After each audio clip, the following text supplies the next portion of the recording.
few years ago, I was playing golf with a friend of mine, and I was sharing with him some of the struggles and trials I was going through at the time.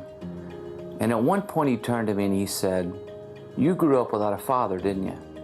And I said, "Yes." And I went on to give him this great 10-minute explanation about how incredible my mom is. As soon as I finished, he turned to me and he said, "But was she a dad?"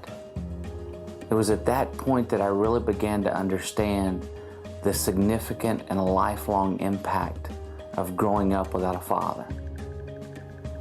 My friend went on to explain the idea of a father wound.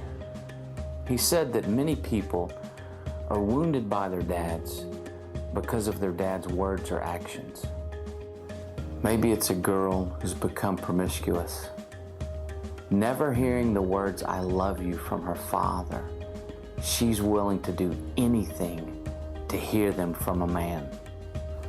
Maybe it's a son who feels angry, unworthy, or ashamed because of a dad who is physically or verbally abusive, which leads the son into an addiction to cover up the pain. For 30 years, I thought I was the only one struggling with this issue and that I was all alone. As I began to share my story, I soon came to understand that there are millions of people suffering from a father wound.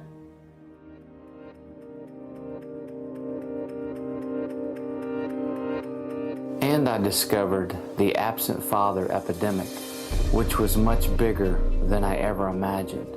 Either physically or emotionally, an absent father has a profound effect on a son or a daughter.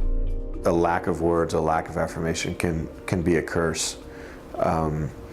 When a dad's not there, what he's actually saying to you, that you hear loud and clear, even if he never says it, is, "You're not worth it to me to be here. You're not worth it to me to be here."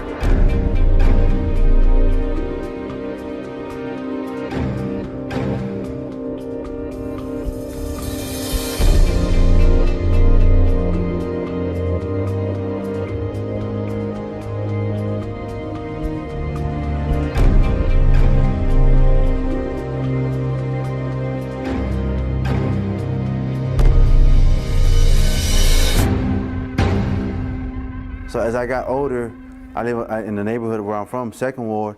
We would go to this park called Ripley House. And when me and my brothers would go to this park, we'll walk to the park, we're like 13, 14.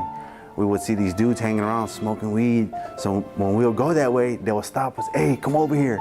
So we would stop and we started smoking weed. You know, these dudes lived on the next block. They were older cats, you know. I was like 14, they were like 20, 21, you know. I looked up to these dudes because my father wasn't around. I guess that's why I grew up like this. I think if my dad was around, I don't think I'd be here today.